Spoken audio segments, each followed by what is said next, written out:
underline. Omong dikit tapi nyelekit. Bersama Om Bob. Om Bob, terjadi demo besar-besaran dari para sopir taksi yang menentang Uber taksi. Ini bagaimana Om Bob menggarisbawahi masalah ini? Masalah Uber taksi ini sepertinya nggak cuma sekali ini. Dulu juga sempat rame-rame, bahkan dari Departemen Perhubungan itu sempat memutuskan bahwa Gojek itu dilarang.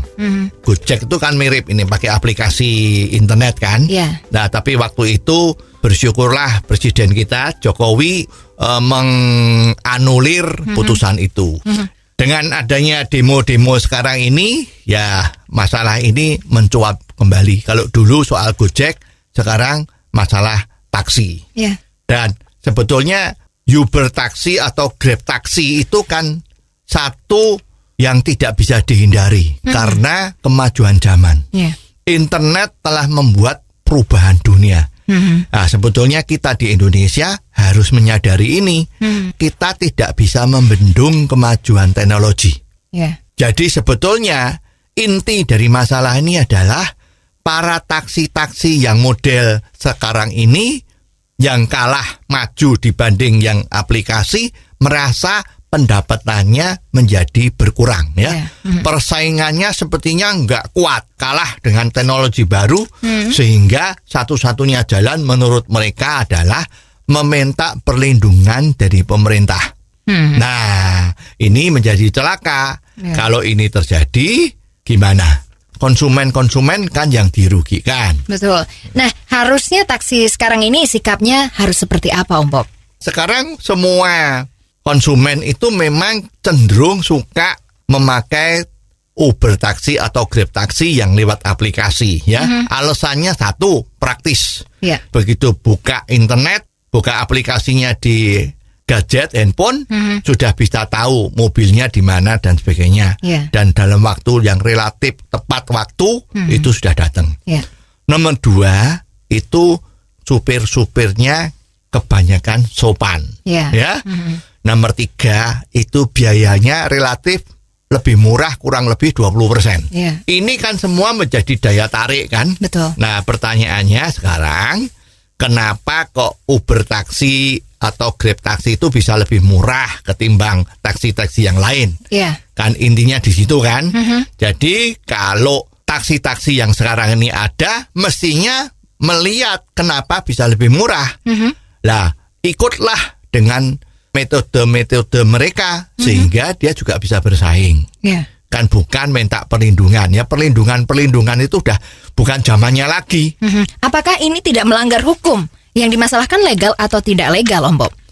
Ya, memang satu-satunya cara untuk membela diri kan menyerang. Ya, lah yang diserang kan ini soal legalitas ya. Yeah. Sebetulnya legal atau tidak legal itu kan undang-undang bisa menyesuaikan.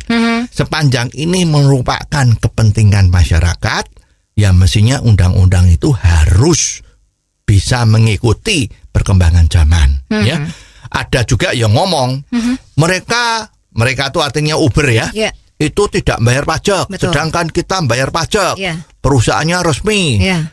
Lah soal pajak itu kan kalau saya jadi Uber taksi, saya punya penghasilan, kan undang-undang mewajibkan saya bayar pajak kan. Betul. Lah kalau sudah seperti itu kan yang urusannya kantor pajak kan. Yeah. Nah, jadi sebetulnya mengenai pajak itu tidak bisa buat semacam alasan. Karena semua orang yang hidup di Indonesia maupun di dunia ya, Yeah. itu kan tidak bisa menghindarkan satu kematian, nomor dua bayar pajak. Nah, jadi sebetulnya sama. Yeah. Ya pengusaha taksi harus bayar pajak, pengemudi Uber taksi juga harus bayar pajak. Kan begitu ya. Jadi nggak bisa ini buat alasan. Ya, lalu apakah ada negara lain yang juga menggunakan model taksi aplikasi seperti Uber dan juga GrabCar ini Om Bob? Ada negara lain misalnya India. India itu ada aplikasi kecuali Uber, itu dia ada namanya Ola Cab. Ya. Ternyata mereka bisa berjalan bersama, masyarakat juga bisa menerima. Bahkan di Tiongkok sana itu juga ada aplikasi taksi yang namanya Titi Takje. Oke. Itu Hari ini dia untung besar sekali. Sedangkan Uber di Tiongkok sana rugi miliaran dolar ya. Ya. Nah, sebetulnya di Indonesia kan juga bisa. Sekarang misalnya taksi-taksi yang ada itu bikinlah aplikasi. Ya. Ya, supaya melawan Uber. Dengan demikian kan bisa memenangkan bisnis ini dengan gentle ya. Ya. Dengan sifat yang elegan ya, bukan demo untuk minta perlindungan. Masalah seperti ini kan seperti restoran cepat saji Ya. ya. Dengan masuknya gaya model cepat saji, apakah terus restoran-restoran tradisional itu berdemo bahwa restoran cepat saji tidak boleh ada? Ya. Kan enggak kan? Betul. Justru restoran-restoran yang modelnya tidak seperti itu berbenah diri untuk merubah sistem pelayanannya dia. Dari model kuno menjadi cepat saji, kan bisa hidup. Ya, ada kabar kalau pendapatan seorang pengemudi taksi Uber itu mencapai 16 juta per bulan. Ini bagaimana Om Bob? Ya, luar biasa kan? Jadi dengan diperbolehkannya Uber, otomatis pemerataan pendapatan untuk seluruh masyarakat kan terjadi. Ya. Itu kan yang diamanatkan sama undang-undang, ya kan? Kesejahteraan untuk masyarakat semua, kan Ya. begitu. Ya, kalau begitu apakah ini perlu dilarang atau tidak Om Bob? Ya, menurut saya tidak. Justru ini akan memacu semua pengusaha-pengusaha taksi untuk cepat-cepat membuat aplikasi supaya bisnisnya bisa jalan terus. Oh, jadi begitu ya Om Bob. Jelas deh sekarang. Terima kasih Om Bob untuk waktunya. Sampai ketemu lagi di waktu yang akan datang. Untuk kritik dan kasus yang perlu dikomentari Om Bob, silahkan kirimkan email Anda ke ombobindonesia@hotmail.com. ombobindonesia@hotmail.com. Underline. Omong dikit tapi nyelekit. Bersama Om